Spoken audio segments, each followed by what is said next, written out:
This is a Sports Fluent presentation of the Coach and AK Experience with Coach Hugh Jackson and Anthony K.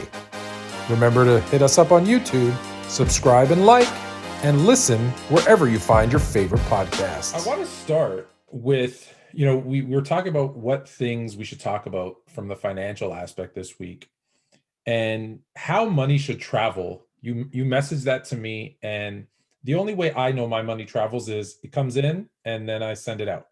But I don't think that's what you meant. Right. So what do you mean by how money should travel? First, I want to go back to Voyager and make sure that people understand I am not a financial guy, that I'm not offering any financial advice that way. I'm just saying, hey, look, here's an app that has these opportunities for you that, boy, if you're interested, go to that space and make it happen. Because I am not a legitimate financial guy. So I don't want anybody take it that the wrong way, saying, well, Hugh said do this and this is what it is. Yes, the views and opinions expressed on the Coach and AK Experience are strictly our own, and absolutely. Any loss or gain is completely your responsibility. Good point. Although we maybe should have a financial advisor come on, but at some point in time, I'm sure we will. But when I was talking about the way money travels, people don't really stop to think about, when you think about your family, your legacy, and especially for minorities, money really should travel down. It should really travel from you and your wife to your kids, to their kids, to the next set of kids. That's building legacy. But normally what happens with minorities, money has to travel up. You get money, you make money, you have to go take care of mom, pops, grandma, granddad. And so I think it's really important for people to really start to understand their money, and that doesn't mean that I'm not saying don't go help your mom or your dad. But if you don't start putting things in place for your kids so that they can start to understand how money works, and even if you don't understand exactly the process of, working down through your family, if you would stop and think, well, for every dollar that I'm giving up, I need to put $2 down, that maybe when it's all said and done, you'll have a chance to be okay. But I just know that feeling, especially among minorities, if you make it or you have a little extra money, you got to go make sure that aunties, uncles, mom, dad, they got a little bit of it, in order to survive. And I think that's where things are so different in our world between people. So it's interesting that you say that, because I feel like they were talking about this maybe 2 weeks ago on I Am Athlete. Absolutely. And it got me thinking, because they were talking about, and you're saying, especially with minorities, but I'm Greek and a lot of European families are the same. I know for my family, for sure, it's when you get married, like my parents, as an example, when they got married, their role was to move into like my mother moved into her mother-in-law's home to take care of them.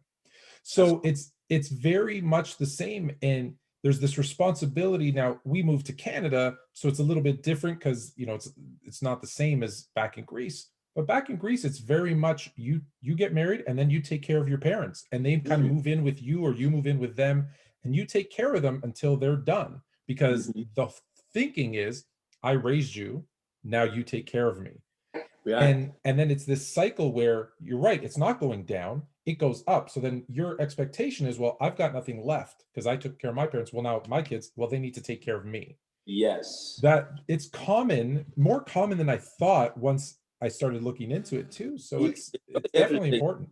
What stuck with me from that conversation, and just in general, I remember my parents, just like you're saying, if my dad had $20, it was like 5 or 6 of it was his, and then everything went to his brothers and sisters. Now he had 13 brothers and sisters, and that was the process. And it's just what you said. And so it was like, okay, Hugh, if you ever make it, your job is to just do for me. And I got caught in the middle of that. And my father's not here anymore. It was like, okay, you have a family now. You have daughters that, you got to get ready for school, putting money away so that when school opportunities come, if they don't get a scholarship, they have that opportunity because you provided for it. And I remember having those conversations, those arguments with my parents and getting them to understand that, wait a minute, my responsibility is to my family. I Yeah. have to make sure that my daughters can go to school. Not that I don't want to help, not that I'm not gonna help, but I might not help in the capacity that you think I should, just because I need to make sure that my family is okay. Well, we are your family. I'm not saying that you're not, but I have young daughters who are growing, and they deserve opportunities. And if I don't do this right, they won't have the opportunities. It's very kind of the old world mentality that, and think about it, it comes from, like, I know with my dad is one of 11, so he was kind of in that same boat. And it was, well, they grew up on a farm, and what did you do? Well, the parents brought you in, took care of you, you worked the Mhm. farm, and then when they got too old to work the farm, you worked the farm, and then when Yes. you got too old to work the farm, your kids worked the farm. But things are so different now that I'm not working on a farm. Yeah. um, let's be honest, if anyone who knows me would laugh if they had the idea of me working on a farm. But I think that's where it's tough, right? Because it's been generation after generation of doing it that way. And if I were to tell my parents, I'm not going to help you, or if they were to tell, not so much me, let me say them, if they told their parents, I'm not helping you, Hmm. that's a big thing. Oh yeah. Anthony, did you ever run into having real hard conversations with your parents about something along those lines that you learned differently as you got a little older, especially when it came to finances? Did that happen to you? So I'm the youngest of three boys, and I would say that I was the one that stayed and took care of them the longest. Mm-hmm. And so I didn't have to have as hard of a conversation until now. My kids are young. Like my twins are 6. Well, they're about to turn 7 next week. And so I had that conversation maybe 6 years ago when I was Mm-hmm. like, hey, I got twins now. And the cost of diapers and formula, and yeah, I'm planning ahead. University is, Hmm. it's a lot. I have to start focus, it all has to go to them. Yes. Because I don't know if you're, Toronto, the housing market in Toronto, the average home is $1 million. You Oh can't wow. afford to buy a house. It's just not possible unless someone helps you from now. Like, we've started their savings accounts and Right. school funds, all that. We had to do that now, because if you wait, they're just going Oh, to live with us forever. I don't right. think anybody wants that. Like, I don't Right. want to let them go right now, but in 20 years, I might be pushing them a little bit. But I mean, because I think so many people deal with this, and so many people, because of the way they were raised, you try to do it right by your parents, and I've seen it cause a lot of rifts in families because families think that the kids can do more, or the kids think the families are expecting too much, whatever that is. And I've watched families crumble behind it Oh yeah. because not speak to each other for several years and not go to weddings or different things because there was a disagreement that way. And that's why I think if everybody starts to really understand how money really should travel, not what we feel we need to do out of responsibility, but because if you don't have those conversations, you might be setting yourself up for a big disappointment from a family standpoint. Yeah, and it's tough, right? Because they're your Yeah. Oh my parents, right? You God. want to take care of them. And when they, like, my parents are 80. And so I think, it's not like they can just work and make they're 80 years old, and they do. It's funny. My mom makes a joke about it. She goes, it's gone full circle, right? Like, I was putting you in a diaper, you're gonna be putting me in one. Like, it does. Right. And it becomes harder because the older you get, there's, my dad, like, my mom has had a couple of bouts of cancer. My dad has had a heart attack. So Mhm. they're not in great, not that they're in bad physical shape, but there's just so much that they can do. And the older you get, the more you need, whether it be medication or whatever. And it's tough to say, well, I've got $2. Where does it go? Like, do I go one and one? Do I go two to my kids? It's you're right. It's a tough conversation. And I find it not so much with me. I'll be honest, like, my family, we're okay. But I mean, I see other people where the siblings are kind of saying, well, this is your responsibility. Well, you're the Right. oldest. Well, you're the youngest. You make You're more making money, you're right? You making make more. Yeah, yeah. And you they just said, keep passing the buck, and yeah. it's tough because you want to. Like I know for me, I got my first kind of full-time job, and my brothers are a lot older than me as well. They're 6 and 10 years older. So by the time I got my first job, they were off, doing their Mhm. own thing. And so I just started working, and I was living at home, and I said, here, as much as you need, take it. But then I went away, right? I went to university and from Canada, I went to university in the US. Well, now I'm not there. I'm not working. I can't give you any money. Right. Um, and it was tough. And then when I moved again, um, I want to say in 0203, I moved forever. Like I moved down to Arizona, and Mhm. they were here.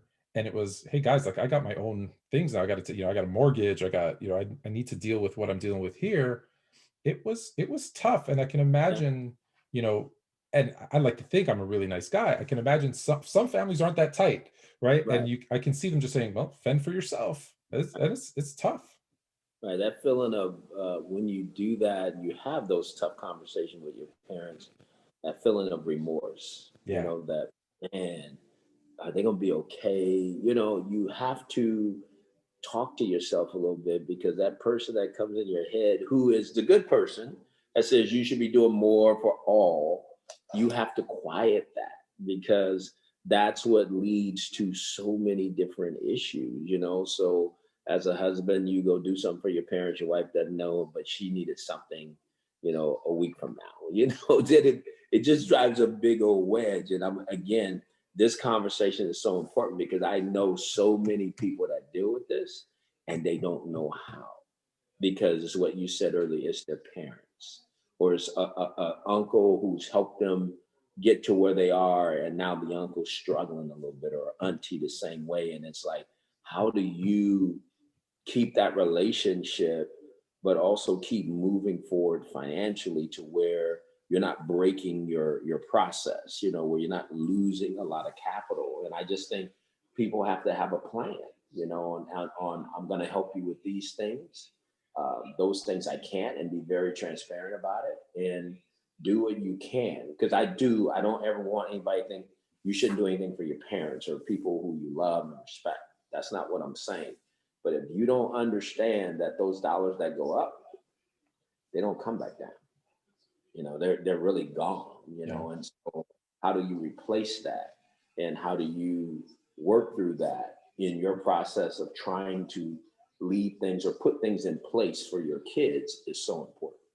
There, you definitely, and I think that's something that a lot of people miss, is the plan, right? Mm-hmm. And we can look at whether it's just everyday guys, athletes, right? You see this a lot with athletes and entertainers. They start to make a lot of money, and Mm-hmm. look, it's not a bad thing that they want to bring in, all the people that supported them and helped them, and they start doling out the money, and then it's, oh, well, I didn't have a plan, and now we're all broke.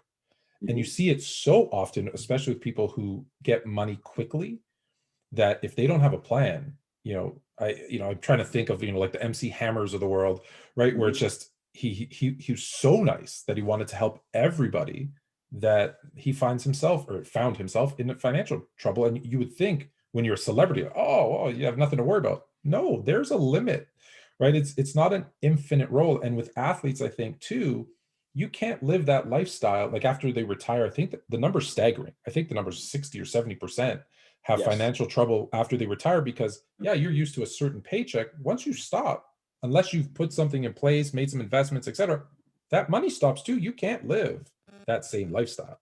So it goes And back to things we talked about before: residual right.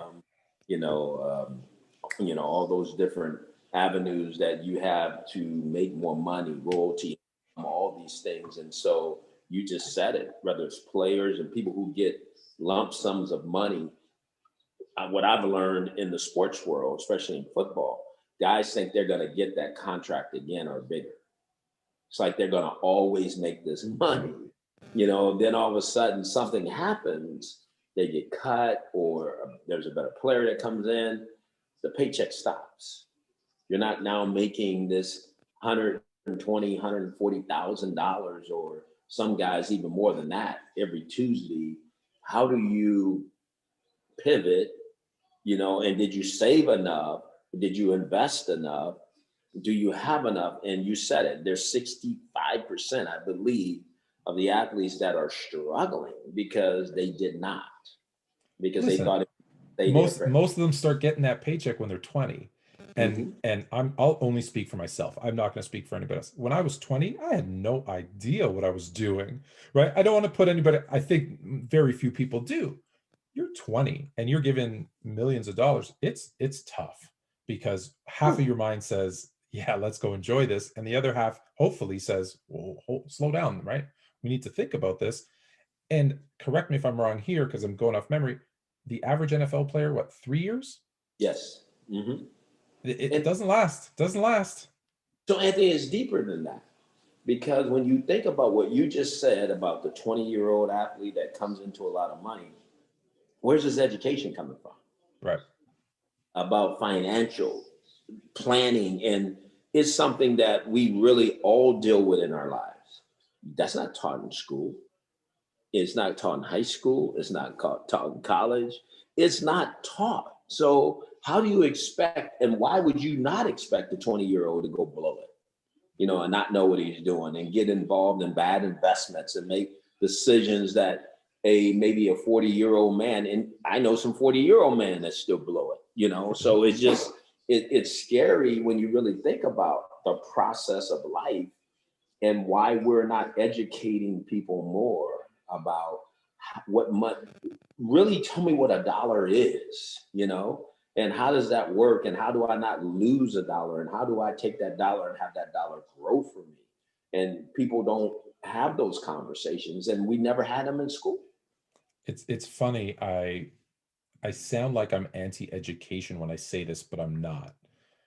But some of the stuff that we spend time on in school, learning to memorize and regurgitate information, someone else's thoughts and opinions. Look, I get why some of that's important, but if you're not teaching me what I'm actually going to need in Yeah, life, right? Like, right. it's funny. We talk about, the NBA when they said straight from high school or whatever. Now it's 1 year or it's 2 years. I'm like, no, you know what you should have?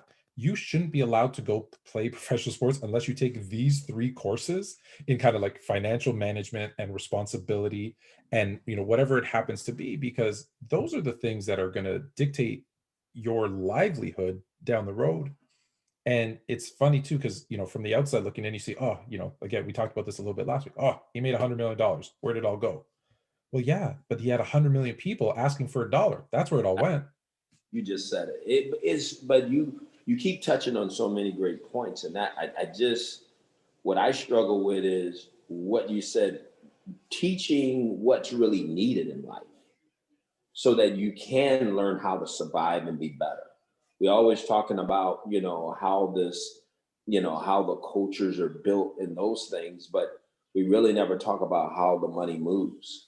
Yeah. So people understand, they can understand money better because it's not taught. It's like, I'm sure at your job, you really spend time working at your craft, and so you can be good at it. I know I did as a coach.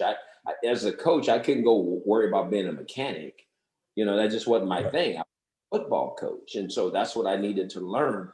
People don't learn a skill and then understand how that skill transfer into the money sector and what that means. That, yeah, you can do a job, but you really don't understand what your money's doing for you within the job. And it's really interesting when you have conversations with people about money because a lot of people struggle. And I've watched people all of a sudden get on their phone and try to figure out, okay, what does this mean? What does that mean? That means, and there's nothing wrong with that. Find out. Yeah. It's your future. Well, you touched on something earlier that I wanted to mention because you had said kind of you're taking care of your parents and Mm-hmm. maybe you give them something and your spouse doesn't know. Mm-hmm. And that's one of the ones where I listen, I had to learn this the hard way. Mm-hmm. You need to communicate, and you've been married how long now? 26 years. If you don't talk and Oh, communicate, it's a bad thing, right? okay. And you can imagine like you're torn because you want to do right by your parents. Mm-hmm. But I know I had a conversation with my wife and I said, hey, my parents need this. And she went, yeah, well, the kids need. I went through the list. I said, okay, let's figure out what we can do and what we can't do. And now I'm fortunate, right? I'll give a little, we're going to touch on your story a little bit later, but I'll give you a little bit of mine. I met my wife. I haven't dated her since, but I met my wife when I was 4 years old. Oh, wow. We went to kindergarten together, and we were friends all through grade school, stayed in touch through high school, through university, went and lived our separate lives, but kept in touch. And then later on in life, like mid 30s, came together and, got married, had kids, and it's been wonderful. So she knows me and I know her well enough that I know that, listen, I can say it and she'll take it the right way. She's hard on me. I know it's out of love, but not everyone has that, No. communication or that openness to, Absolutely. to take that criticism, because it's, well, why don't you want me to help my family? It becomes a battle, right? As an athlete, why don't you want me to help my friends? Well, you can't help all of them, and if you help some of them, then it's not you. And it's a tough conversation to have, and Yes. it's, there's a lot of conversations I think we need to be having more of, and I think that one, money seems to be one too, that a lot of friendships, families, to your point, right, break up Yeah. because of that conversation. Yes. The last thing I'll say on this is people need to write the vision that they have and then make that vision a plan. Yeah. Have that long-term vision about how you see money moving in your family and what the end result is that you hope to have. The end result is, if something was to happen to me, okay, my wife, my kids, they're taken care of. Okay, and I think everybody starts there. Okay, but what does that mean? What's the plan in order to have that happen? So write that vision of what you want it to look like, but then make a plan on how you're going to get there. Because I think if you do, you have better chance of getting there, because you're going to realize all these steps that it's going to take, and inflation, and how money has to continue to grow. I mean, just But all the, that's the hard part though, right? yeah, just all the things that come with it. You start to really work through, and you go, wow, I got work to do here. The last thing I'll say is, because the plan is the hard part, because that's the part that most people don't know how to do. Yes. And it's the other, I've seen people, win the lottery, Mhm. and they win $10 million and they go out and buy an $8 million house. And you think, guys, like utilities, property tax, there's so many things. You're already broke. The You're food already broke. all year, the Yeah, lawn, it's landscape, everything. yeah, landscape. Yeah, it's that kind of, if you don't know, like you said, if you don't make that plan, it makes it tough. And you're still Oh, paying tax. yeah, there's so many things that, that you forget about all that other stuff. I had a friend who bought a house, just like you're saying, and he thought because he bought the house, he would never get taxed. He thought there was going to be no tax, no more Oh, tax. When you buy it, he bought it outright. So right, now right. he owns it. The bank doesn't own it. He owns the dirt, everything around it. In his mind, okay, I'm clean now. Yeah, till it gets hit with that property tax. So the property tax came for $54,000. And he goes, this is not good. He didn't understand why, that you still have to pay taxes Yeah. on your house. So it's just interesting, the stuff that people go through. Yeah. Well, and hey, and and to the point, right? If you don't know, if no one ever taught you, Absolutely. how would you know? So Absolutely. speaking of planning, Mm-hmm. I want to ask you about some teams, actually some players. I want to ask you about some players, All some right. quarterbacks that, just kind of get your feel on the expectations for them this year. Mm-hmm. The first one, we talked about, where he might go, and I think we were talking between the Bears and the Colts, and Carson Wentz ended up going to the Colts, which I think is a good fit for him, Mm-hmm. reuniting him with Frank Wright. What's the, that's a team that's built to win now. Absolutely. And they will win now. And I think so. Let's go back and kind of dive into Carson. So Okay. Carson drafted, the Cleveland Browns trade their pick. The Philadelphia Eagles take Carson Wentz with the second pick of the draft. He has a good 2016 season. He's having a banged up 2017 season. He's the leading MVP. He gets hurt, running. In comes Nick Foles, leads them to the Super Bowl. Now they put a statue of a player out in front of their stadium. Okay. I'm still the starting quarterback, but there's a statue, not of me, of the backup quarterback out in front of the stadium because we want. Okay. But I'm still the starter. Then, I'm not playing as well for several reasons. I've lost my coach who I really trusted. I don't have the same, talent level around me that I had when I first started. We've gotten worse in the offensive line. Then you draft another quarterback. With a high pick, not a fourth round pick, not a third round pick, but a second round pick. And so everything is saying to me, from that statue to what you put around me to you drafting another quarterback, I'm just not good enough.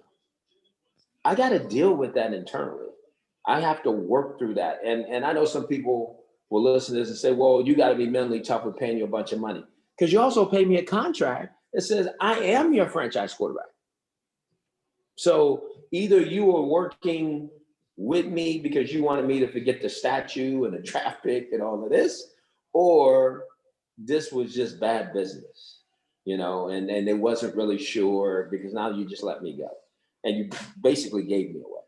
Yeah. Okay. So I think he's going to go to the Colts. I think they will create an environment around him, put him in a better place. I think he'll go back to being Carson Wentz. I think they have enough talent around him where it's not just about him. He don't have to go win it. They have a running game, they have a passing game, they have good defense, good special teams. So I really see him getting back to where he needs to be. And a great O-line, right? That's huge for any quarterback. And when you have weapons, so you're confident. You think a bit of a chip on his shoulder to prove that Philadelphia, it wasn't all him. I do, Anthony. I really do. But you just said something, and I keep diving in with people. But you look at that 2016 class, and other than Dak Prescott, everybody else is gone. There's nobody else on the same team. So the question is, are they out of the league? So the question is, was that bad drafting, evaluating, coaching? What was it? Because that was a talented class. You had Goff, who went to a Super Bowl. You had Wentz, who almost was the MVP of the league. I mean, it goes on and on and on. So what was it? I mean, where did this issue really come from? And I think if I'm people, I'd be trying to find out. Because the one thing we do know, the next year, you're looking at what's happening with Deshaun Watson and Patrick Mahomes. Are you kidding me? So somebody was screwing something up. You just got to figure this out. That could have been one of the, if things went a little different, like if you asked, beginning of 2017, halfway through 2017, you would have been like, hey, that's a pretty good draft class, right? Yes. Goff, Dak, Wentz, and now we're kind of like, to your point, well, what went wrong? Because we should have been looking back and going, what a great draft class. We have two quarterbacks that at the top of the class, first and second round pick. I mean, first pick of the draft and second pick of the draft, that were paid. Yeah. They had new contracts. Now, I know Goss didn't start until, this year, but he still earned it. They announced it. And he's going to get it, but at the same time, it's not from the same. He's getting it somewhere else, yeah. Yeah. What went wrong? I mean, how did we fall off so far from a team that was in the playoffs? How did we fall off from a team that won a Super Bowl? So somewhere, somebody made some bad choices and decisions in order to put these teams in these situations. I don't think, you know what? Dak's not on my list, but since you brought up Dak, why didn't he get paid last year? Now I know they can say, well, they can look back now and, looking back's easy. Say, well, he got hurt. Good thing we didn't pay him. But why didn't he get paid last year? I wish I had that answer. I'm sure his team, his agents wish they had that answer. He is a Dallas Cowboys, and it shows. Yeah. Them not having him this year. He is a difference maker on that football team.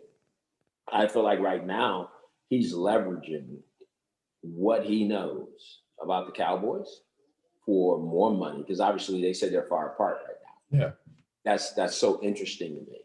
Okay. So Dallas, that makes you feel like then Dallas is not sold on who he is, because you would think he already be signed, especially with the season that they had. And if you're not sold on him, then either you better trade him, get rid of him, because it's obvious you don't want to pay him, because you would have, Right. especially after what you've seen last year. It You wouldn't even know, be. it's funny that you bring that up, because I'm not saying that I wasn't a Dak, fan, but I don't know how it felt. Dak was one of those quarterbacks that I wasn't sure, right? Was it that they had a good offensive line? Was it because they had, Zeke, running the ball, and it kind of made his life easier? And with every game last season, my respect for Dak Prescott grew. And I was like, wow, especially the way he started the season. Yes. And then to see what happened afterwards, I thought, wow, he was really covering up a lot of issues on that Yeah. offense that I wouldn't have noticed until he was gone. So I get it. It's a bad situation in the sense that now he showed you guys, like, look how valuable I was to the team. But as a team, right, aren't you sitting there going, well, what does he come back? Is he fully healthy? Is he going to be the same player? Is it, so there's question marks there too with him.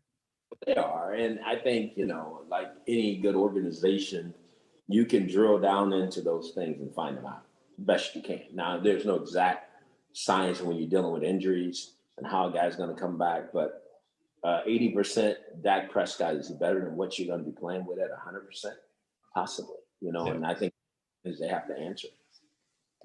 The next one on the list, uh, you know, the next one on the list, I watched my second favorite show on YouTube next to ours. I Am Athlete last night with Cam Newton. Mm-hmm. And I always already had huge respect for Cam. And then some of the things I heard him say during that show last night, just even more so. I as forget him as a football player. Mm-hmm. I even more so as a man. I was like, you Right. know what? I'm a fan of Cam. Does he, he believes, and I agree with him, that he, is one of the top 32 quarterbacks.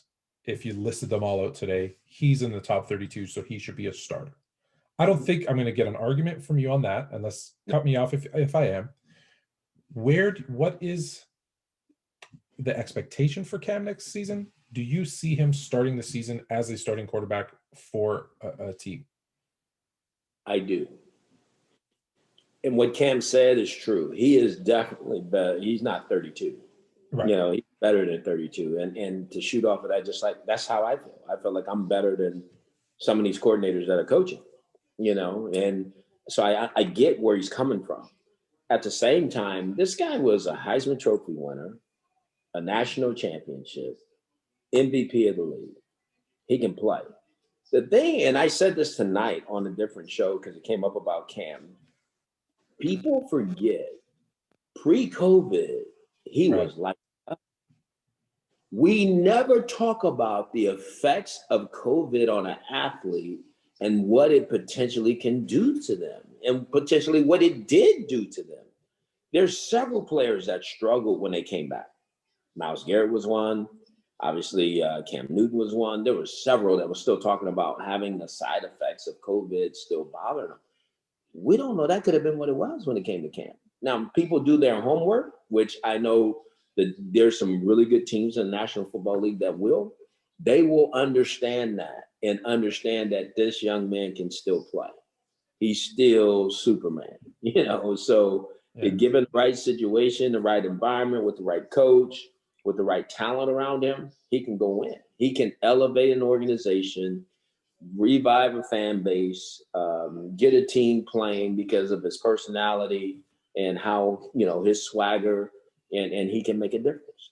As long as he doesn't follow your good friend Chad Ocho Okay. Cinco's McDonald's diet, I think he'll be okay.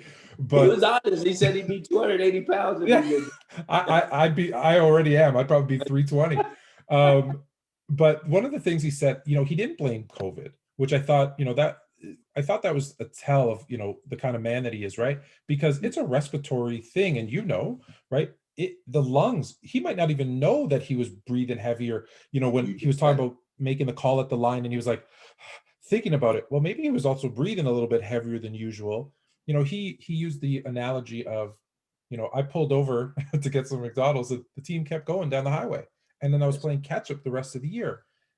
And that's the thing, because in that offense, it's not like it's a simplified offense. Like, the Patriots system is new to him.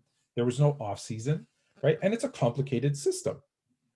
I knew that when I was at the Raiders, because Chad Johnson was playing for the Patriots. And Chad's like my son. Do I call Chad? Sorry to cut you off. Johnson or Ocho Cinco? What do I call him?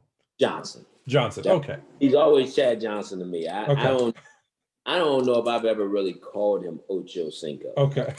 So he was on the field. This was 2011, and we played him in Oakland. And I said, Chad, what's going on? He said, Coach, he goes, it's just different. I go, what do you mean? He goes, our system, we ran 628. I know it was a dig.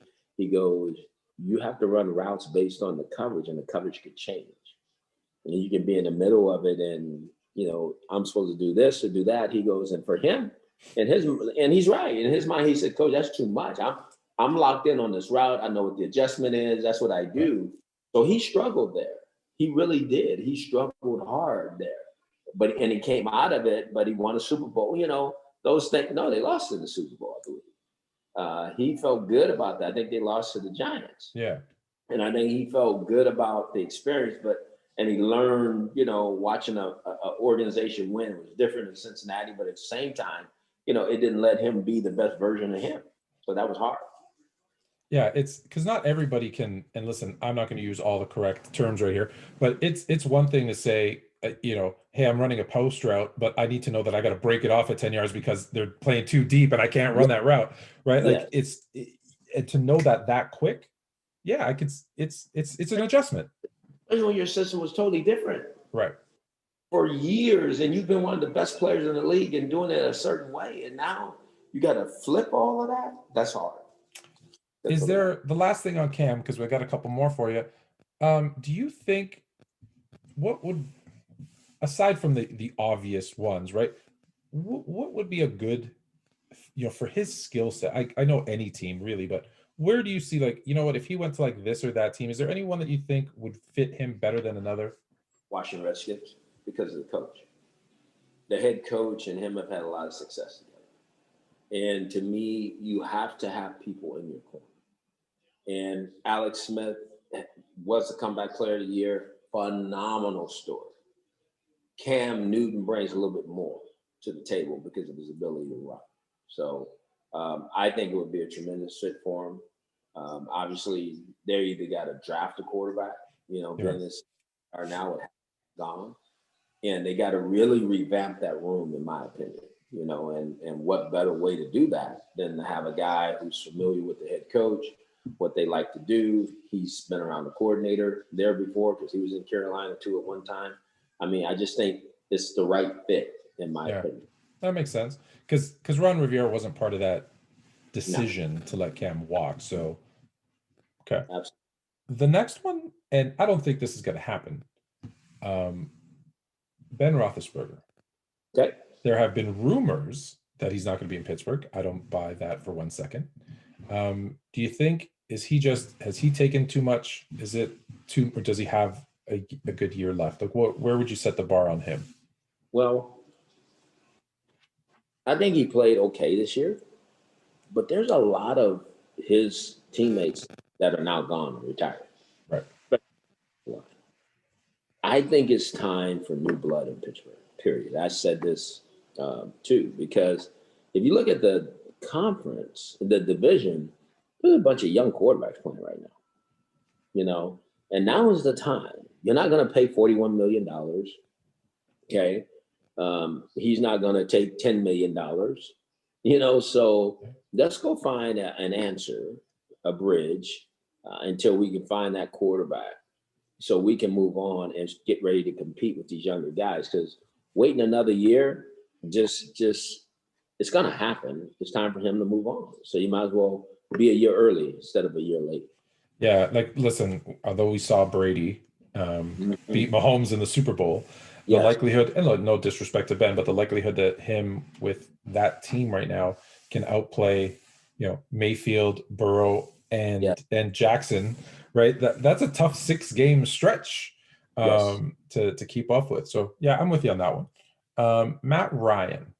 Mm. A lot of talk of Matt Ryan at the tail end of last season that, hey, changes need to be made, but he's still there. It's pretty much the same cast there. Does he have a bounce? We called it a bounce back year. Yeah. I think he's going to stay in Atlanta. I think that trio of Ridley, Julio Jones, and him can still be a winning combination. Obviously, they got to, revamp their offensive line a little bit, do some things on defense, but I still think that's a winning group. I know people are talking, as you see, the conversation pieces are around the guys who've been in the league for a long time. It's not the young guys, it's the veteran players. And I shouldn't say that because there are some young guys that are moving on. When you look at Jared Goff and you look at what's going on with Carson Wentz, and what might happen with Sam Darnold. I mean, that's the next one, Coach. You're jumping ahead. That's all you got are young guys really still, and their best football's ahead of them. I still believe that. And we're giving up on them so soon. Whereas Matt Ryan, if they traded him, none of us would be surprised. There'd be a little gripe because of Julio Jones and Calvin Ridley. But at the same time, people would say, well, they went to the Super Bowl, they didn't win it with him. It almost felt like the golf situation, But people would, they could handle that.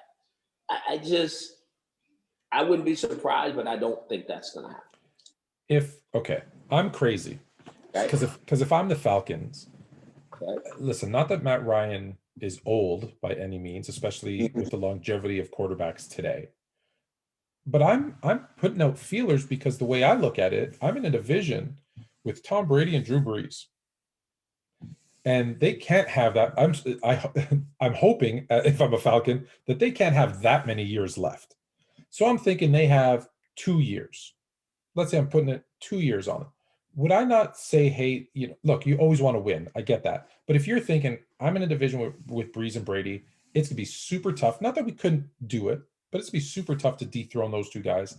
Let me make a 3-year plan to bring in, whether it's a young quarterback that the salary allows me to bring in the other pieces I need. Mm-hmm. Does that make sense? Or are you, hey, I've got a really good quarterback, 2 really good wide receivers.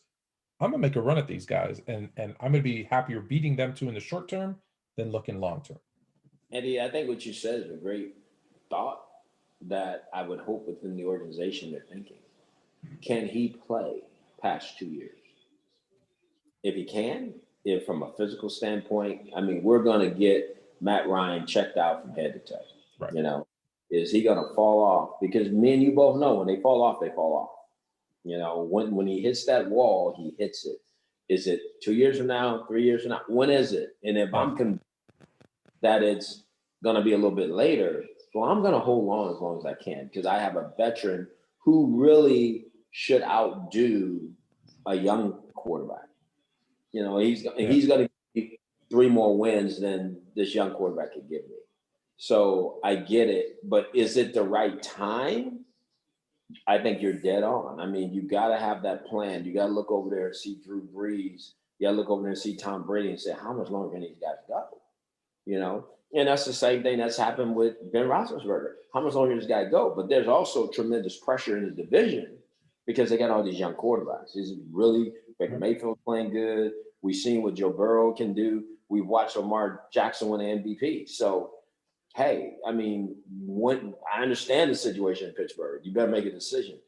What's going to happen in, like you're saying, in Atlanta when you have a guy in Tampa who's won a Super Bowl at 43 years old?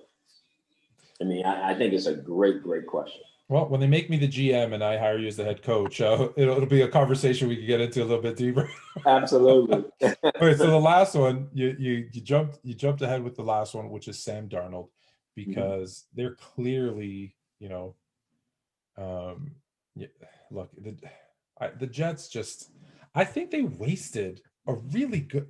Am I wrong? Is he not a really talented quarterback that just kind of got his his early years just wasted? You just said it. I mean, How many quarterbacks have we seen that happen to in the National Football League? Probably too many. Absolutely. And I go back to, is it coaching, evaluating? What is it that's creating this? That's why I keep saying talent doesn't fit everywhere. Talent fits. I mean, everybody doesn't get a Patrick Mahomes situation. Everybody doesn't get an Aaron Rodgers situation. But those guys that do, I mean, they really become really good players. The guys that don't, they bounce around. Eventually, they find a way and they end up playing well. I really believe whatever happens with Sam, whether he stays in New York, I think he's going to play well.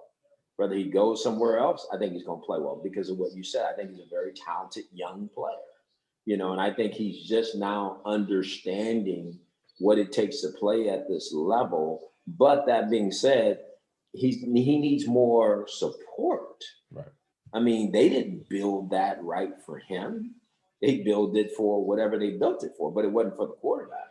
I mean, that's why he had no receivers really, you know. So I just, when I look at things, I mean, these guys we talked about, you look at Carson's situation, you even look at Deshaun's situation, and he played extremely great. Had one of the most unbelievable seasons with nothing. You know, and that's hard. And I'm not trying to put those players down. Listen, that's wrong for me to say he had nothing because there's still some good receivers there. Right. They're just top of the line, right. You know, ones on most teams. So I don't want to discredit those guys. No, but listen, you're still a professional football player. You're pretty damn good. Absolutely. But there's still tiers within that, right? Absolutely. And, you know, and it's no disrespect to Will Fuller, but you'd rather have Will Fuller and Hopkins than just Fuller. Absolutely.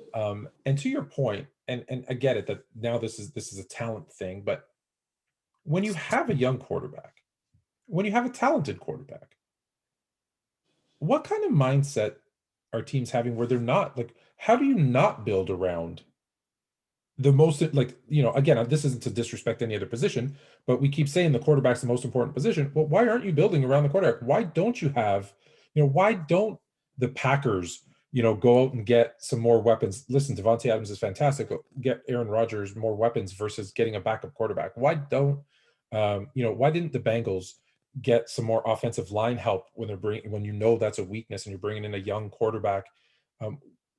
Is it just, hey, we're going to take who's the best available? Is it short-sightedness? What is it? Combination? You know what, Anthony? I think it's a couple of things. You can only take what the draft gives you.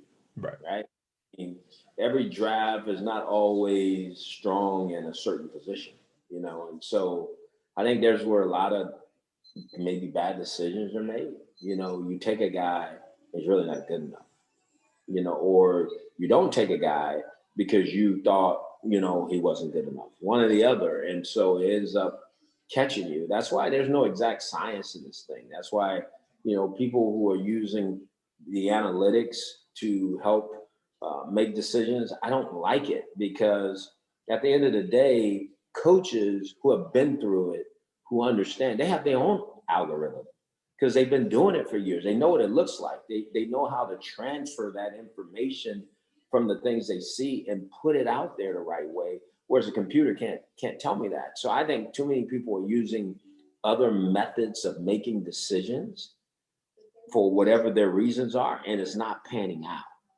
And so when you look at these things, you go, wow, how do we make these kind of mistakes? And how do we put these players in these positions without supporting them?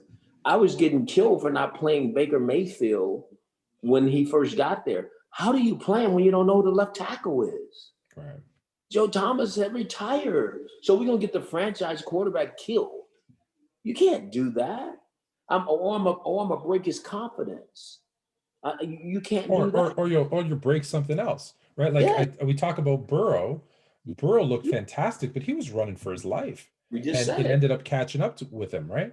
And I hope he comes back and be better than what he is. But there's no guarantees of that now that he's been injured. Right. Nobody knows. We hope that happens. But what if it doesn't? And they put him out there in a situation to where, and I say this all the time, and I don't think people understand it. The team has to be ready for the quarterback. What that means by that is you got to have an offensive line that can protect him. You got to have receivers that he can throw to. You know, now is everybody going to be an all-pro? No, but does he have enough to when he goes out there, he doesn't lose his value. Yeah. Because if the quarterback starts losing his value and he doesn't get any wins, you remember what Joe Burrow said after they hadn't got a win after about 5 or 6 games? He said, man, we just got to win. I can't do this because these guys are not built to lose. They're built to win. And you keep instilling losing in them. What do you think you're going to do to these players? It's crazy that teams and organizations don't think that way, and it's really, I've watched, and I can say this now, I'm not in the league. I've watched more coaches end up putting players in situations where they wasn't going to be successful, more so than being successful, because it was about their vision. It's always about the players. Everything you do is about how do I get this player to be best? Because if I win, and if I create winning with these players, that means it's going to get better for all of us. Yeah, winning tends to cure all. Oh my and God. We've talked. When you said just win, I immediately had a flashback of Al Davis. Just win, baby. Just win, baby. But also, we talked about this before. Listen, it's what 2% of college athletes who become professionals. Very few of them. I won't say none. Very few of them were in losing situations. Right, they won as peewees, they won in high school, they won in college, right? And now it's a tough pill to swallow to come in and lose. But think about Joe Burrow. So he wins the national championship, Heisman Trophy. His value when he walked into the Cincinnati Bengals had already changed. Right. Because he's now involved with a team at the time that was 2 and whatever. Okay, I mean that's just what it is. No different than Baker Mayfield. He walks into Cleveland. He was Baker right now. You're involved with a team that was 131. So unless you start getting wins, which they did in Cleveland at the end, it is a bad situation to be in, and that's why it takes a certain type of personality to handle the Cleveland Browns, to handle the Cincinnati Bengals. Now I think they got that right. I mean, I think. Because Baker's wasn't worried about what quarterbacks had been playing in Cleveland. He was going to be the best one. Joe Burrow don't care who played in Cincinnati. He's going to be the best one. So those mindsets are what you need in those particular environments. But at the same time, you don't protect these guys and put them in position to have success. I mean, that's just bad on the organization. I think back to, I think it was David Carr with the Texans, right? Just shell-shocked, just ruined. 6 sacks. Just killed him. Are you kidding me? And listen, and you're hearing like Russell Wilson now, right? Is it rumor? Is it hit? Like he's tired of running for his life. He said it. He's tired of getting hit. He's seen too many basketball players try to play offensive line. Yeah. That's what they've done. I mean, a big old basketball guy can move around. It's like, and again, I love Pete. I love John Snyder, but it's like they feel like that position they can find anywhere. The other ones they really work at, but offensive line is like we can create the offensive line we want as long as they have some athleticism. No, that's not true. It doesn't work that way. Yeah, I really told the line on the analytics versus the eye test, because the times where the analytics have worked have really been, few and like full analytics have been few and far between, right? Like the Billy Beans, right? That's lightning in a bottle. And there's something to be said about the eye test. Like you can watch a player and know, right? Can that person do the things necessary? When I was first starting to play basketball, the best advice Rick Pitino ever gave me, I went to his camp one summer and he said, take a look, who's the player that you want to be like? And I said, Tony Delk. And he said, okay, watch him. Don't watch anything else that anybody else does. Just watch him. And I learned more about basketball just watching one player for about 45 minutes to an hour move, the way he cut, the way he came off a screen, the way he positioned himself on defense than I ever learned watching a full game. Right. And people don't, I think it's easy because anyone feels they can do analytics. And I think it becomes the easy way out, but you really got to put in the work. You got to watch. And Anthony, you said it. And to me, it's even deeper than that. It's like, who are the people that are entering the analytic matrix? Right. And I've said this before, if you press one button and it's wrong, everything in it's wrong. Think about that. I Yeah, mean, good with point. computer, so everything's wrong. Well, as a experienced coach who has coached, led, dealt with all these different positions, I'm gonna trust him a little bit more unless he's the one that's helping me build the analytical process of what it is we're looking for. Because if we don't, if it's not driven by a coach, if it's driven by someone else outside of coaching, it never works. Right. It just never works. I mean, it can't. And so it's really interesting to me that way. So we talked a lot about confidence. Mhm. And this is, I'm going to give you a basketball example, but it holds true, I think, for a lot of, for any sport. So my hometown team here, the Toronto Raptors, Mhm. their best player, I think, at least their leaders, Kyle Lowry. They've Mhm. gone where he has been unable to finish a game or hasn't played. They are 16-0. Unless they lost tonight to the Sixers, they might be 16-1. But let's forget tonight's game for 16-0 without their leader. What goes through like the coaching, the team when you lose your best player or your kind of your leader of your squad? How have we seen so many examples where they just find a way to almost play better, so much so, right? We're hearing it here in Toronto. You've heard it in other places where it's like, oh, well, maybe it's time to trade. Maybe it's time to trade whoever. We heard it the first season in LA with LeBron. They're like, oh, maybe we should trade LeBron. What goes through, like, obviously it's not a long-term solution to trade your best player away just because you're playing well, but how are teams able to elevate themselves like that? Anthony, where that comes from is those players that you're referring to, like Kyle Lowry, they're alphas. So the alpha player, talent stacks itself. Maybe the guy that's the sixth or seventh player knows, and the staff knows, he's not as good when Kyle Lowry's out there playing because he doesn't get the same minutes. He doesn't even, really probably enter the game plan a certain way because we have to give that to Kyle Lowry. Well, now he's out. So what is always a term every coach uses when a player's out? Next man Yeah. up. Somebody's got to step up. Those guys now are stepping into their roles because their roles have changed. And now they're probably being the best version of themselves and they're accessing their talent when they need it most. Because normally they couldn't access it because they had to give it to Cal Lowry all the time or give it to, Siakam, or whoever that is, Van Fleet.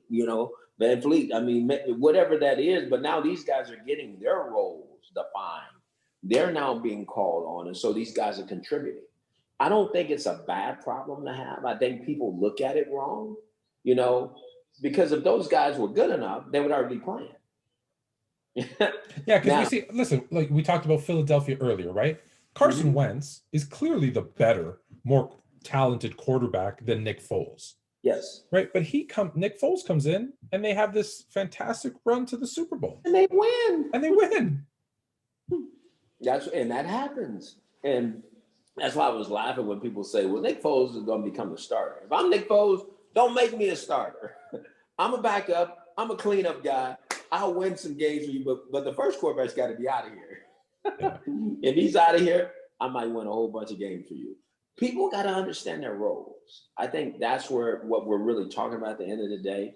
And I think roles do change. I've always said that to players, roles change. And what's happening in Toronto, there's some roles have changed. And those guys are responding and they're playing good.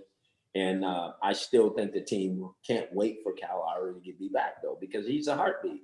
He's one of the heartbeats of that team. And so they want an NBA championship with that guy. Yeah, no, I agree with you, but it was more about because like I said, like the Nick Foles, it's Yes, such an odd stat for that team to be it is. look so much better without him. It Right. was just odd. And that was I, the same thing with Cleveland, with OBJ. It was the yeah, same thing. I mean, it was the same type of environment. I'm going to go back again and say, when you have alphas, okay, that guy, OBJ, he got to have the ball. Well, the defense knows that. I'm gonna disrupt that. I'm gonna make that tough for them. They're not gonna look the same. Now he's not on the field. We don't know where the ball's going. yeah. I see it a lot with quarterbacks. They have there's that one receiver who's the man, and it's Well, I'm forcing it to that person, even if they're triple teamed. I gotta give him his run. Yeah. I mean, because for him to stay relevant, he's got to have the ball. If I don't get this guy the ball, he's not going to be relevant. So that's a problem, and that seeps into your locker room. So you have to work through those things. There's, I'm just the last thing on that point. Like I remember Jay Cutler, and there were games where I saw him forcing the ball to Brandon Marshall, and I get it. He's your best receiver. But if he's triple teamed, someone else is either open or in single coverage, right? Absolutely. You got to make the smart play there. Yes. The NBA has decided to play the All-Star game, fly everybody in, have an All-Star game, a 3-point contest, a dunk contest at halftime, and then fly everybody out. The reason I bring that up is, one, with COVID, do you think that's a good idea? But also, All-Star games in general, even the Pro Bowl. We didn't have a Pro Bowl this year. Are you a proponent of, like, are you a fan of them having a game, or is it better, especially in football? Like, I really want to transition this to football because I think it's tough to play football as an all-star game because there's a lot more that can happen to you. But has that kind of run its course? Is it time to just give the award, have a ceremony, maybe do some fun stuff versus playing a game? I'm not going to say it's run its course. I'm going to say that this is an unprecedented year. I really don't think there should be an all-star game. Everything that comes with an all-star game is really the festivities, right? And it's the camaraderie of the players spending time being around each other, telling stories throughout the year. You can't do that now. Right. You really can't celebrate the game like you want to. So in my mind, I hate to say it this way, but it tells you what the NBA and the NFL did not have one, and some of these other leagues are really about. It's still about the dollar. Okay, because at the end of the day, these guys are gonna fly in, they're gonna make a lot of money for a lot of businesses. People can say what they want. That, boy, there shouldn't be any parties and festivities that people have. They're gonna have them. They're gonna have them. Yeah. They're gonna have them, and somebody's gonna make a bunch of money off of it, and it's gonna be what it is, and that's the bottom line. I keep on saying it's not about what's right. It's really about what's financially, economically right, and that's what people are doing. Yeah. Yeah, because it used to be, right, I think they fly in on like the Tuesday or the Wednesday. They do their parties, their press conferences, their, endorsement deals, whatever. And the argument was, well, yeah, and then they'd come to the game and they'd be tired from partying and drinking and whatever. And then the game suffered. And this is going to be a better game. And I'm like, if I was a player, no offense, like, am I flying in Saturday night to play Saturday morning to play Saturday night and then fly out again? Like, I don't know. I don't know if I'd do it. I don't want to do that. I mean, most players, that's why the players are struggling. They don't want to do it. Yeah. But they'll get fined if they don't, and so they're going to. I'm here so I don't get fined. So we have two other things to cover, and we talk about your road through the NFL a lot, but being Black History Month, I'm hearing so many great stories about, my kids did one on, and I feel horrible that I forget her first name, but her last name was Miss Thomas, she was the first art teacher in 1925 at Howard University, and they all had to do pictures based on her artwork that she did. And I hear all these great stories. Right. You have a great story. You're one of the few, right, Black coaches to work your way through the ranks, become a head coach, not once, but twice. How do you go from LA to being a head coach? Like, tell us that journey, because you're the one that people look to and say, hey, Coach Jackson did this. It's possible, right? I'm sure a lot of young coaches look up to you, hopefully reach out to you and ask for advice. What did that road look like? How did you get to where you are? You know what, Anthony, I appreciate you asking me that question. I think I got to where I am by the grace of God and my mother's prayers.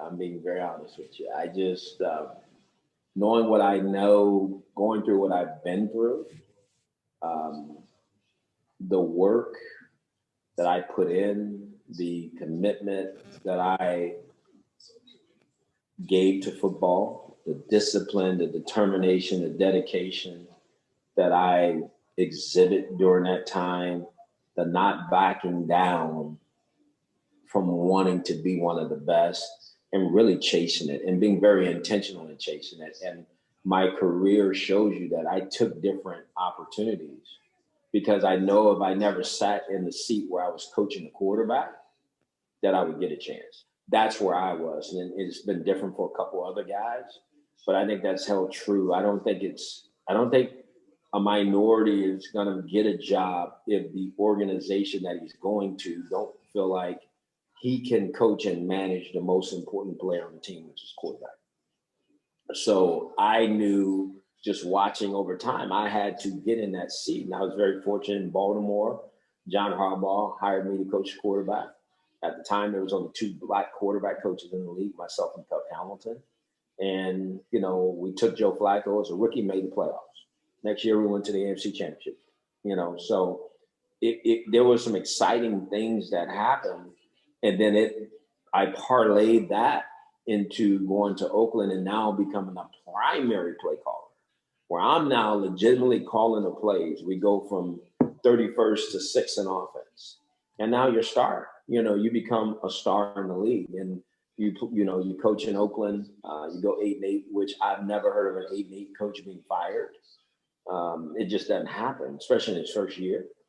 And when you're a game away from making the playoffs, but obviously Al died, so I understood. To starting over again, going to Cincinnati, coaching on defense, Mike Zimmer, Darren Simmons, coaching the assistant special teams, working your way back to offense, coaching back at running backs, and then becoming offensive coach of the year because you're the offensive coordinator. Yeah, it's an unbelievable story, but there's a lot of blood, sweat, and tears in this story. It didn't come easy. My dad wasn't a coach, a football player, coach, anything like that. I earned it.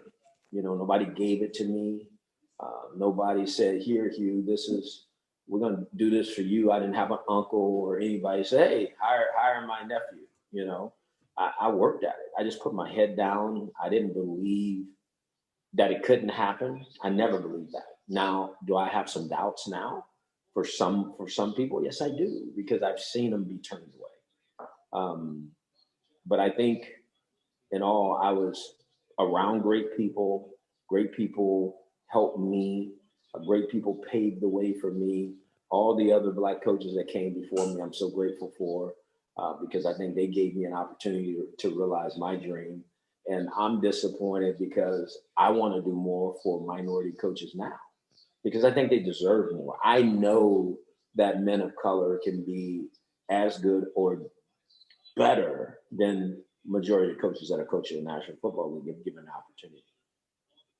You mentioned, your dad wasn't a coach, Mm-hmm. your uncle, and those. How did you get into, when did you decide, right? Growing up in LA, when was it that it clicked for you that said, this is what, because it's a lot. Look, I don't think people appreciate how many hours go into being not just a coach, like a really good coach, because there's a lot of film study and work. And like you said, blood, sweat, and tears. When did it click for you to say, yeah, I want to do this and I can do this at a professional level? Probably when it really hit for me is when I did an internship. I think I was coaching at the time at Cal State Fullerton. And Coach Murphy let me go do an internship with the Rams. And I went out there on the field and I was watching their coaches coach a pro football team. And they were missing some of the details. And I was like, wait a minute. I know I can do this. It became that mentality that when you saw other people do it, the one thing that people would say about me, in my opinion, they say he was going to bring great energy. He's very knowledgeable. He's going to practice is going to move because he's going to move it. And I knew that about myself. And so that was a separator for me. And then to be able to understand the game at a high level was another separator for me. And then to be able to, I'm coaching the running backs, but I could coach a quarterback because I played it, in college, but I was a wishbone quarterback, but I studied what it took to play at that position, and I could offer up, just advice. So I'm in Washington at the Redskins at the time, coaching the running backs. One of the greatest players I ever coached is Stephen Davis, and Jeff George is quarterback. And Jeff George I see today because I'm helping his son here in Western Florida. And he goes, you were one of the best coaches I had. I did not coach him personally. He said, but I could tell. And he would ask me questions, but he said, I could tell that you had a thirst for the game, and so that's what moved me. That's what got me to where I wanted to go. And that's never changed in me. That fire still burns in me that way, because I think being cutting edge, doing things differently than what everybody else does is what could separate people in the National Football League. The one thing, there's a lot of things, but the one thing you said that really got me was when you said when you went out there with the Rams and you were listening and saying, oh, I could do this. And I think so many people are scared to take that leap and, nowhere near the same level. But like, I remember, playing the equivalent of what you would call in the US there, varsity basketball. And I didn't pick up a basketball till the 9th grade. Right. So the fact that I had a basketball scholarship is pretty fantastic. Right. But when I first played with those guys and I went, wow, these guys are 5-6 years older than I am. I don't know. I don't know. Like, am I going to be good enough? And then it's that first kind of, oh, hey, you know what? Oh, it looks a lot faster when you're sitting on the bench. Okay, I can do this. It changes your whole perspective. But, there were other guys, I'll tell you, that were better than me, but they were scared to jump into the game. Yes. And if you don't jump in, you never know. But Anthony, my concern now today is a lot of coaches don't want to jump in. And I'm going to tell you why. They have now watched me sit on the sideline going on 2.5 years. I mean, like I said, you can't tell me that there's 32 coordinators better than me. But Hugh's sitting on the sideline. So if I ascend and I get there, what happens? Where do I go? What am I going to do? Well, so I'm going to stay right here, my comfortable job. I'm going to keep making the money I make. I'm going to get the raise I make. I'm not going to rock the boat saying that I want to be a coordinator or head coach because I might get out of the league just like you. Yeah. And I understand that. And guys have to really understand that could happen. So I'm going to read you something. Okay. I'm going to try to. My eyes aren't what they used to be.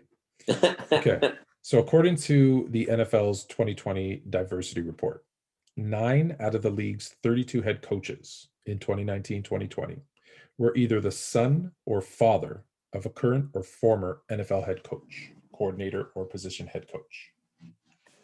Does that surprise you that there's more sons and or dads of coaches than minority coaches in the NFL? No, not at all. Because I've seen it. I've seen it firsthand. I mean, I've watched, the coordinator, his son, is, probably the ball boy first. Goes from ball boy to, an assistant position coach. From assistant position coach to a full-time coach, from full-time coach to a coordinator. I mean, I've seen that. And honestly, Anthony, I don't think there's anything wrong with that. That's what I was going to ask you. Is it? Yeah, I don't think there's anything wrong with that if they earn the job. Now, the problem is, are you giving consideration to someone else other than yourself? Did your son outright beat out someone for the position, whether minority or Caucasian? That's the problem I have. I do know that sons get special favors, and maybe they don't have to go through some of the hardship that other coaches had to. And that's unfortunate because I go back to the same thing. You want everything to be as fair, just fair. That's all. If his son's better than me, I have no problem with that. I don't think that happens a lot though. And so, I think it's nepotism in the National Football League is a huge issue. It's going to continue to rise and even get bigger because the money, just like anything else, the money's gotten bigger. And as I'm the dad who's the coordinator and my son is now a position coach, I don't have to worry about him no more. Getting paid pretty good, Right. So I'm not worried about what's, and then I'm gonna really try to keep his trajectory going up, through the roof, And if I'm a coordinator, eventually he's gonna be a coordinator. If I'm a head coach, eventually he's gonna be a head coach. It's bloodlines, and the National Football League is kind of a copycat league. Well, they took that dad and look at his son, they took him. Well, somebody else does the same thing. That's kind of what happened. Because in most other businesses, nepotism, unless you own the business, right? Nepotism is frowned upon.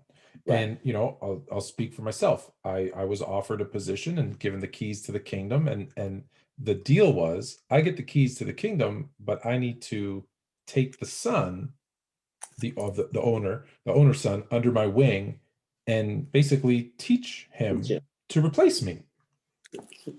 And I kind of went, listen, let me find out how old he is first, right? So I know how many years I've got. But it's something that 50. So there's 63 coaches and coordinators in the NFL where that's the case, where it's son, father, whatever, or married into the family. 53% of them are white. Is that just typical of just everything else where minorities are getting overlooked in the NFL too? Yes. Yeah, no question. I'm going to tell you an NBA number, because the NBA, we applaud the NBA normally. 2012, 2013. 14 black head coaches in the NBA. 7 years later, how many, Coach? 5. Going the wrong way. There's no, it's Anthony. I think I said this on our last episode. It's everywhere.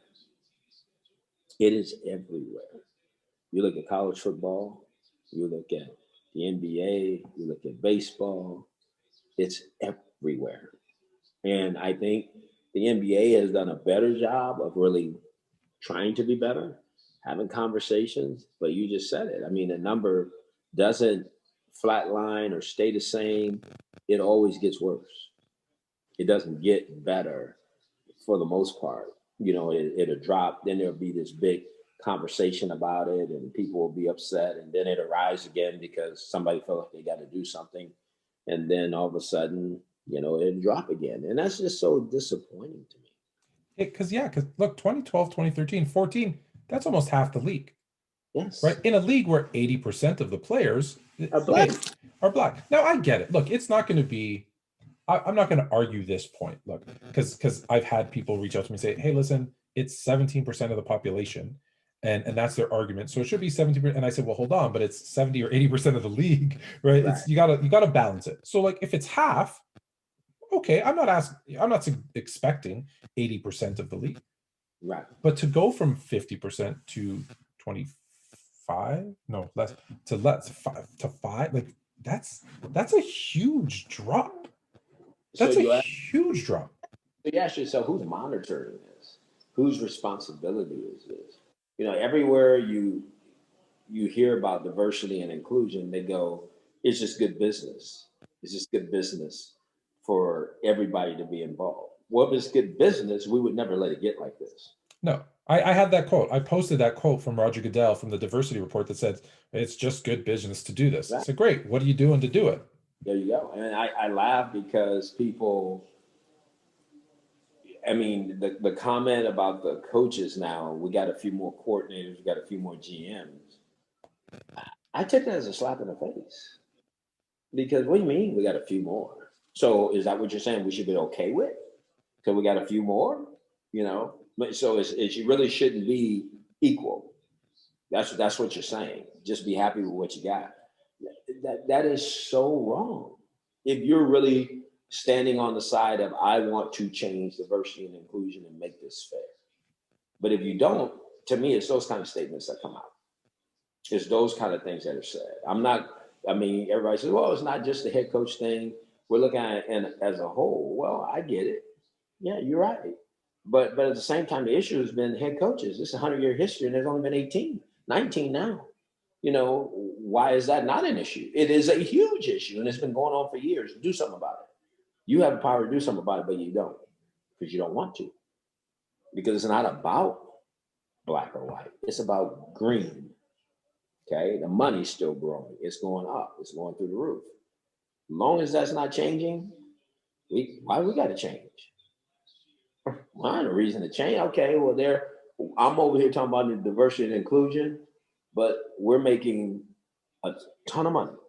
Now, when the money change, that's when things change. Well, that's why I brought up the nepotism thing, is that if we're, like I said, it depends on the business, where some people just say, no, you can't. Like, are you related to someone who works here? Nope, so I can't work here. But in the NFL, it's not going to get better if every white head coach hires their son and brings them up through the ranks. Well, then yeah, how could it change? Because are you gonna say, sorry son, you're not going to take this job because I want to hire someone? No, you're not. You're going to give your son the job. And then who? Yeah, you just said it. Because who is he? he gonna go through the same process as dad did. You know, it's really amazing. So tonight there's a show, and I'm gonna see it later. Brian Gumbel had Mike Tomlin, Marvin Lewis, and some other people on talking about the hiring practices of minority. Jim Trotter sent a tweet on it saying he hopes Gumbel asked Mike Tomlin about him not having a black coordinator. Hope so. Oh yeah, because it's finally starting to seep out. It's just like I said to you before. That's where the Rooney Rule started. How can you not have a minority coordinator? Yeah, he's had what, 6 different coordinators since he took over, and he's never had one. Never in his going on 15 years has had a minority coordinator at offense, defense, or special teams. That's where the Rooney Rule started. So my point is saying that, Andy, I'm not trying to put Mike down. Mike's a coach. He has, he's never had a losing record. All that's good. But what fight are you in?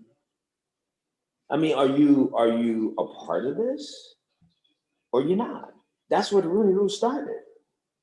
And you're not doing what everybody says should be done. So why should anybody else?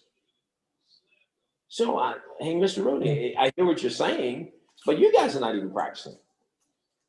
Right. So there's no reason for me to change. I don't need to change. I'm going to change for what? Because you're not. So don't, like that saying, don't call the kettle, the pot black, the kettle black, whatever that is. Pot calling the kettle black, yeah. Yeah, and that's what this is, I mean, okay, well, this is what we need to be doing, but I ain't going to do it. Yeah, how could the NFL, right? Anyone? Well, the Rooney Rule started in Pittsburgh. Pittsburgh has a black head coach who doesn't hire black coordinators. Why should I? It's easy. And that's what people say. And that's, I've asked people, so how did they get that? I mean, why nobody ever talks about it? They go because they have a black head coach. People assume that there's been, and they see other blacks on the staff. I don't know why the second you said that, all I could think about was someone saying, oh, I'm not racist. I have a black friend. That's all I could think about when you said that. Isn't that amazing? I mean, it's just so, those things to me, Anthony, they hurt. I hurt because the people who can influence the issue don't. So either you're saying you can't find one, but you're on all these boards, you're on all these things about diversity and inclusion and trying to help, but you can't find a minority to be an offense coordinator, defense coordinator, special teams coordinator. That's a problem. Bruce Arians had no trouble finding some. None. No problem. And I'm gonna say it again. When people look at them, they go, "Ooh, man, look what Bruce did. That's not normal in the National Football League. Man, that staff don't. That's not the way it's done. That's why he got so much attention." Right. But look what they say in Pittsburgh. That's normal. That's okay. That's what we used to. Black head coach, yes, white coordinators, and where we go. We're gonna end. We've run long, but we're gonna end on something we're both worried about. Mm-hmm. Okay. I hope it cheers you up a little bit though from this last conversation. Anthony Davis being hurt, Dennis Schroeder missing some time, LeBron playing 43 minutes at 36 years old. Are you worried? I'm not worried about LeBron. I'm not worried about LeBron either. I'm worried about the Lakers. I'm concerned about the team. But it was said the other day by, I think, Cal Kuzma. He goes, LeBron took the Cavaliers to championship. They were the 4th seed. He goes, so we're not going to worry about that. It's a long season. We need to get our guys back. We will get them back. I don't even understand the Schroeder situation. I know he's been out the last several games. Yeah. I know they said protocol, process, whatever that is. My biggest concern with the Lakers is there another piece that we need to add to the team? What I've seen the last couple of games is the shooting has not been up to par. You know, we're not scoring enough with role players like we should. KCP, Wesley Matthews, Wormy from the guard spots. And I said this because I've watched him very closely here in Toronto. Listen, Marc Gasol sounds like a great signing. Yeah, he's just not athletic. He's not there anymore. He's not he's not even the same guy that he was in Toronto, let alone the same guy he was for the Grizzlies. So I think they could use another big. You know, if you know, I'm not a big fan of his defense, but like I think Drummond's going to get bought out. I don't know if they take another look at Cousins again, bringing him back in. I can see Cousins because he knows the system. Yeah, he's been in the locker room and he's fitting there really well. And LeBron's had an influence on him, and I heard he had an influence on the team, so I can see that. Yeah. But I sure do not see someone else just from the outside who hasn't been. I just don't think that's how LeBron goes about it. Right. I think he puts more pressure on himself. But boy, I can see Cousins coming back, and I think it'd be good. I think Cousins with the Lakers would be better because he knows the system. LeBron knows him. They know each other. And they can continue to just hit the ground running and go play. Okay, I'm with you on that one. I'm nervous, but I'm optimistic. Right. So yeah, maybe we'll end with the Lakers and hopefully repeating for us this year. Absolutely. Thanks so much, Coach. I appreciate it. Thank you. Always. I mean, it's always a great discussion.